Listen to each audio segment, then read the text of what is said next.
Locked On Podcast Network and Odyssey present Locked On Sports Today. The Boston Celtics ran the Miami Heat off the floor in Game 4 of the Eastern Conference Final. The San Francisco 49ers have had more questions than answers this offseason. And the Golden State Warriors should be listed among the best teams ever in any sport. I'm Peter Bukowski, starting your day with the can't-miss stories and biggest debates in sports. You're Locked On Sports Today. Searching all major sports. Found. Let's start with the biggest story. There are roller coaster series, and then there are series where every game feels like a blowout and every game feels like a referendum on the series. The Boston Celtics in Game 4 get a 102-82 win in what has been just an absolute bonkers back and forth series. John Corrales from Locked On Celtics joins me now. And John, why are the Heat and the Celtics seemingly metaphysically incapable of playing a normal, decent, close game? I don't know, man. It feels like every game there's enough talent on the floor for 5 people at a time, and that's it. Like there's and tonight it went to the Boston Celtics, and a couple of nights ago it went to the Miami Heat. It's hard to explain. I mean, there are little things from here and there. Marcus Smart was out, but Derek White stepped in and played really, really well. Miami came out cold. They missed a ton of makeable shots. I mean, the Celtics defense was great, but really Miami missed a ton of makeable shots as well. And the Celtics got enough from Derek White. They got enough from Jason Tatum to really extend that lead really, really quickly. And it's hard once you go down by 17. It's an 18-1 run. It's hard to just play your normal offense, especially when you don't have a full complement. When you're Miami, no Tyler Hero, and guys seem to be beat up. So I don't know, man. Just talk to me, or you talk to the Locked On Heat guys. You just shrug and say, "Okay, we'll take it." No question about it. I mean, Boston's not going to apologize. Jimmy Butler 3 for 14 in this game, just 6 points. When at various points in this series, he has looked at like one of the 6 to 8 best players in basketball. But the Heat actually outshot Boston from 14 of 36 for Miami compared to 8 for 34 from Boston. How was Boston able to dismantle the Heat so thoroughly, despite the fact that they didn't really shoot great from anywhere on the floor? Yeah, I mean, free throws were the big difference, honestly. You look at that free throw. I don't have it off the top of my head. I think it was like 32 to 8. 32 of 38 for Boston, 8 of 14 for the Heat. So an enormous disparity. There you go. That's just an enormous right. And Miami's a team that tends to foul anyway. But and look, this wasn't a ton of shooting fouls. It was a lot of slap downs. For once the Celtics got into the penalty and took advantage of it. That's been something that they haven't been able to do. But Miami slapped and was just sloppy, and Tatum did a great job getting in there and drawing fouls, and those things just piled up. Once you get into the penalty, that's why you're supposed to be aggressive, get to the rim and draw these fouls, because after that foul, you just start sitting there at the line, and it's boring basketball, but those free throws pile up, and then that's what keep the Celtics 20 plus points ahead of Miami. So as we try and look forward to Game 5 with the series tied at 2-2, this is a best of 3 series. Now, how are we supposed to have any feel for where this series is going to go next, John? No, we don't. No one knows what's happening next. No clue. Don't ask me that. This series, you're going to ask me what's going to happen next? I have no idea. It really, for the Celtics, it's about taking care of the ball. They limited their turnovers in this game. Miami is a good half-court team. And when you don't have Tyler Hero coming off the bench, that kind of limits your ability to get a Bam Adebayo going, because they have a nice little pick and roll chemistry. And if Jimmy Butler's 100%, that certainly hurts their chances as well. But if Boston, if they can simply limit the turnovers and work the ball around, and if Robert Williams can stay healthy, going to mention that Robert Williams being healthy is a huge deal for the Celtics in this one. If he can, you saw him give the Celtics a ton of second chances, even when they weren't shooting well. He kept possessions alive, and he gives them an outlet for lobs when they get into trouble. It's just so huge. but limit turnovers. If the Celtics can just force Miami to stay in that half court, they'll be okay. Who knows? Who knows what's going to happen? This could be a 40-0 first quarter in the next game, and it could be either team scoring the 40. Thanks for making Locked On Sports Today your first listen. Coming up, the 49ers don't seem to have a plan for their starting quarterback, and their star wide receiver is nowhere to be found. So what's going on in San Francisco? Here's what to look for on BetOnline, your number one spot for all your daily gambling needs. How about we look at some futures surrounding those 49ers? Their win total over-under paints the picture of a team with less turmoil. BetOnline likes the 49ers' talent and has their win over-under at 9.5. The 49ers have the second best odds to win the NFC West. BetOnline likes them at plus 215, which is right behind the Rams at plus 135. And the Rams are the defending Super Bowl champions.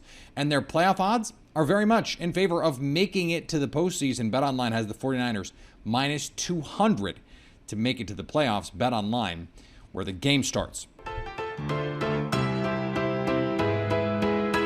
NFL owners are afraid of setting a dangerous precedent in removing one of their own, but reports are they're counting votes if and when the time comes. According to Albert Breer from the Monday Morning Quarterback, owners are readying themselves for the results of former Securities and Exchange Commission Chair Mary Jo White's investigation into the Washington Commanders. Albert Breer says that one executive told him, "We'd have to know a lot more than we do now." Okay, get ready for that report because it will tell us how high the bar the owners are willing to set, or low, depending on your point of view, in the removal of another owner. The Tampa Bay Lightning have swept the Florida Panthers. The best regular season for the Florida Panthers in their franchise's history is unable to produce in the postseason. What is up, guys? This is Armando Velez from the Locked On Florida Panthers podcast, and the Florida Panthers lose by a final score of 2-0 in Game 4 at Amalie Arena, and they have been swept by their cross-state rivals, Tampa Bay Lightning. And this was a series that was really over after Game 2, after playing an almost 60-minute game, and then the heartbreak that was in Game 2, and it carried over to Game 3, where the Florida Panthers continues to struggle on the power play. The Tampa Bay Lightning were just getting in any passing lane, shooting lane, not making it difficult on Andre Vasilevsky. And the few opportunities that the Florida Panthers did have on Vasilevsky, he was able to finish the job and not allow anything get past him. And it proved with a 49 of 49 performance for Vasilevsky tonight for the Tampa Bay Lightning. So once again, they haven't found out a way to figure him out in the postseason. Not many teams have. That's why they're the two-time defending Stanley Cup champions. So it's back to the drawing board for the Cats. They have an offseason to talk about with not much high draft capital and very cap space to try to run it back next season. So those are a lot of questions that the Florida Panthers do have ahead of them going into the offseason. And the New York Yankees are mired in their first losing streak of the season after falling to the Orioles. This is Stacey Gotsoulias of Locked On Yankees, and it took until May 23rd for the Yankees to have their first 3-game losing streak of the season. I feel like pouring one out right now. It also took until May 23rd for Garrett Cole to get his first loss of the season. Considering how bad his first 3 starts were, that's pretty impressive. And this was a strange start for Cole, because if you look at some of the numbers in his line, you would have thought that he would have won the decision, because 8 innings, awesome. No walks, also awesome. 11 strikeouts, fantastic. But he also gave up 5 runs on 7 hits. Aaron Judge hits 2 more home runs against the Orioles because he likes doing that. Maybe he can somehow talk his teammates into also doing that so the Yankees can win a game again, because I kind of miss them winning. The San Francisco 49ers head into OTAs with plenty to sort out, from quarterback questions to star receiver mending offenses that may need to be done. Joining me now from Locked On 49ers, and of course the Peacock and Williamson show, Brian Peacock. And Brian, let's start with the quarterback part of this. Jimmy Garoppolo still on the San Francisco roster, but the assumption is at this point, and look, we know what happens when you assume, right? That Trey Lance is going to be the starter this season. What kind of timeline are we looking at for a resolution to this Jimmy Garoppolo business? Well, we're getting closer. So June is when he's supposed to be starting to be cleared for throw. So once he can throw, then that's a big hurdle for him, right? And then fully cleared to play some point in July. So before camp, and maybe post June 1st, when things happen with salary caps around the league, maybe that all starts to make some sense, and then maybe we'll start to see some movement with Jimmy Garoppolo, whether it's trade or whether it's him being outright released by the 49ers. And according to Albert Breer in his Monday Morning Quarterback article, the 49ers have been in great communication with Jimmy G the whole time, and the plan is still to trade Jimmy. So we'll see if that happens. Post June 1st is when I think we might really start to see something with Jimmy. Once he throws, once teams can see him, once he could pass a physical, and who knows what some other teams might have seen with their current. And there's some poor quarterback groups in the NFL during OTAs and mini camps and things. Maybe they might rethink it and think, you know what, let's go call a team about a quarterback that we know we can at least win some games with. Because to be honest with you, there's a few teams out there that won't win games with their current quarterbacks. That's true. And at the same time, some teams have convinced themselves already that either that doesn't matter or that that's not true, even if you and I agree that it might be true. I'm thinking about a particular Pacific Northwest team in the 49ers division. That's why I think that's probably the biggest reason why the 49ers don't want to just cut Jimmy G, because he's going to Pete Carroll is going to call Donye immediately, Jimmy Garoppolo's agent, or Donye will call Pete Carroll first thing. John Schneider up there at the Seattle Seahawks. And I don't think the 49ers want to see Jimmy G in Seattle, but it's the most natural fit. And Pete Carroll loves bringing in former 49ers players. So that's one of the most natural fits. And I think the 49ers might really want to control not so much where Jimmy G ends up, just that one team is not where he ends up. Yeah, not to control where he ends up, but to control where he does not end up. Seems like it is part of the calculation here. And to be fair, the number of teams looking for a starting quarterback has dwindled, because there could be some teams that have talked themselves into whatever rookie that they took, although most of these rookies are not going to be in line to start. But there are a lot of teams that feel like they have good plans at starting quarterback, even if, again, you and I might disagree with the intelligence of those plans. Let's pivot here to the Deebo Samuel of it all, because he will not report to OTAs. He has formally requested a trade, but he was not moved pre-draft, which seemed like the most logical time to move him if the 49ers were going to move him. So again, I ask you a timeline question. What is the timeline on some sort of resolution or even just movement when it comes to Deebo Samuel and the 49ers?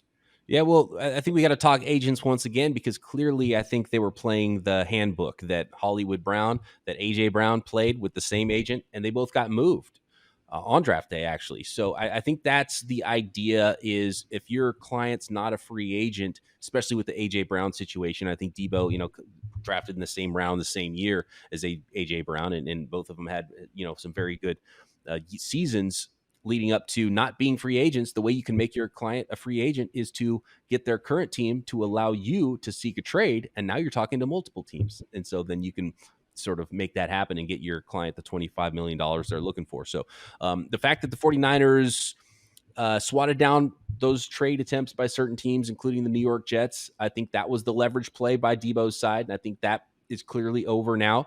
And if Deebo wants a deal, he's got one team he can talk to, and it's the San Francisco 49ers. And I really think that deal is going to get done at some point, just like it did with Fred Warner last offseason. Just before training camp in July, he signed the biggest deal that a linebacker has ever signed. The year before that, George Kittle signed the biggest deal a tight end had ever signed in July, right before training camp. And some of those negotiations, Kittle talked about it later, were a little bit contentious. So the 49ers aren't afraid giving out money, and they love Deebo, and they've said they've allotted some money. Now, maybe that money's a little bit more now than what they thought it was going to be in January before the Christian Kirks of the world signed their deals and some other guys. But with a lot of these wide receiver contracts, you can go look at the contract. You look at the last year that clearly someone like Tyreek Hill is not going to see $40 million in the last year of his deal. So is it really $25 million per year, or is it more like $21 million per year? So that's probably the fight going on with the 49ers, but I think they'll figure something out, even if they have to add some funny money to the end of that contract. Coming up, the Golden State Warriors have been a model of playoff success and should be considered amongst the very best teams of all time in any sport, at least if the Locked On Warriors host has anything to say about it. Now on to Sleeper. Sleeper is the fastest growing fantasy platform today with millions of players, and now you could win on Sleeper by playing their new over-under game. It's super simple. First, in any sport, choose 2 or more players that you like and pick the over or the under. For example, points in basketball, hits, strikeouts in baseball. Then choose the amount of money you want to put into the contest. If you pick correctly, you can win anywhere from 2 times to over 20 times the money you put in. Those odds you are not going to find other places. So if you feel good about what you're betting on, and if you're going to bet, you should feel good about it, why not do it at Sleeper? We have a group. You can go and join it. Locked On Sports Today. Sleeper.com/LockedOnSports today, and Sleeper will automatically match your first deposit up to $100. Who doesn't want free money? Again, go to Sleeper.com/LockedOn today, and you'll get a $100 deposit match on that first deposit. Terms and conditions apply. See Sleeper's terms of use for details. I love brownies, but you know what can be even better than brownies is brownie batter. Sometimes I'll eat a brownie or two's worth of batter, just the batter, before you even put them in the oven. Just the spoon, the spatula, the beaters, all that stuff. Oh my goodness, it's the best. Imagine if you could lick the spoon and get some protein. Well, you're in luck because Built has a new creation, and this one is better than ever. The Brownie Batter Puff. You heard me right. This puff takes protein bars to a whole new level, and they're available right now at Built.com. Have you tried the puffs yet? And if you haven't, what are you waiting for? Protein-infused marshmallow covered in 100% chocolate, high protein, high fiber, but low in calories, low in net carbs, not full of sugar, even though they taste incredible. They taste like candy bars, plus collagen protein, which the body absorbs more efficiently. So we're talking about something that is good for you, that tastes amazing. Go to Built.com and use the promo code LOCKED15 to get 15% off your order. That's promo code LOCKED15 for 15% off at Built.com. The Golden State Warriors are in perfect position to win the Western Conference Finals and advance to the NBA Finals. Cyrus Satsas of Locked On Warriors believes this franchise should be considered among the very best of all time in any sport. I want the Warriors to have the same respect that Tom Brady has, that early 2000s Lakers had, that the Spurs had, almost that the Bulls had, that the 80s, early 90s Niners had. I do think the Warriors deserve that level of respect. I do. They win when they've been fully healthy. They've won every single postseason series they've ever been in. That's not subjectivity, folks. That's a fact. Steve Kerr is 19-1 in postseason series when his team wins the first game. And the one series they lost, Draymond Green was suspended in Game 5 when they were up 3-1. The core is in their early 30s. That's not old. Chris Paul is 37. That's old. That's older. Cyrus is my guy, but we got to pump the brakes a little bit, because historical greatness is about a couple different things. Either you are so dominant when you played that it was inevitable, and the Warriors with Kevin Durant felt that way, and they won 2 titles that way. That team was historically great, and I think you can make the case that one of those 2 teams, pick one, they were both incredible. They were some of the best teams we've ever seen in professional basketball, up there with the Michael Jordan Bulls, up there with the Bill Russell Celtics. Pre-Kevin Durant, they won a title and then won 73 games and came up short, blowing a historic lead in the finals. To me, that part of it makes this all difficult to put them in that upper echelon, right? Also, the Kevin Durant piece of this right now, this version of the Warriors, it's Steph, Clay, and Draymond. But the version without Kevin Durant, as we stand here today, has 1 title. Imagine if the Tom Brady Patriots had one title, and then with Bill Belichick, they won 5 more. You couldn't call the non-Belichick Patriots dynastic. You couldn't call them all-time great. So right now, they have just the one title. That is problematic in this discussion. What's more is, last year, they had Steph Curry and Draymond Green. Klay Thompson hurt. They couldn't get in the mix. Understanding that Klay Thompson is a big part of this team's success, they have not sustained it over time. Now, if they go out and win the title this year, and that group has the pair of titles plus the Kevin Durant titles, and you can say, okay, over the last 10 years, this team has been as dominant as any team in the modern era of basketball has been, which would be true if they do it, then we can start having that conversation. But until then, the 73 win loss hangs over this team, and it is going to be difficult to overcome. And the fact that they teamed up with Kevin Durant because of a salary cap anomaly, and then that fell apart in part because Kevin Durant didn't want to be there anymore, that all matters too. So until they become the Patriots in over 20 years, are the most successful franchise in the league, or the Spurs, where every season, and there's multiple iterations, and they win titles in 4 or 5 different kinds of ways, it seems. Until they do that, we got to pump the brakes on these kinds of discussions. And finally, while the rest of the NFL owners are quietly awaiting the results of the White investigation, the Washington Commanders paid more than $100 million for land in Woodbridge, Virginia. The Commanders have plans to build a new stadium, one that would be 23 miles from Washington, D.C., have a dome roof, and seat 60,000 fans. They're also planning an outdoor amphitheater, shops, restaurants, and residential developments. It would appear the only team not worried about the investigation results in the Washington Commanders is the team being investigated. We also know that 23 miles from D.C., anyone who's ever driven through D.C., driven on the Beltway, knows that 23 miles, that could be 2 hours. If you're doing it at the wrong time of day. A Monday night game, forget about it. You're just not making it to the game on time. Sorry. Thanks for making Locked On Sports today your first listen. Now make your second listen Locked On NBA. From the first jump ball of the play-in tournament to the last possession of the finals, Locked On experts take you deep inside the playoffs with insight and analysis affecting all 30 teams. It's free and available wherever you get podcasts. Coming up tomorrow, will the Warriors land the final blow to Luka Doncic and the Mavericks? So at least until tomorrow, stay locked on sports today. Locked On Podcast Network and Odyssey present Locked On Sports Today.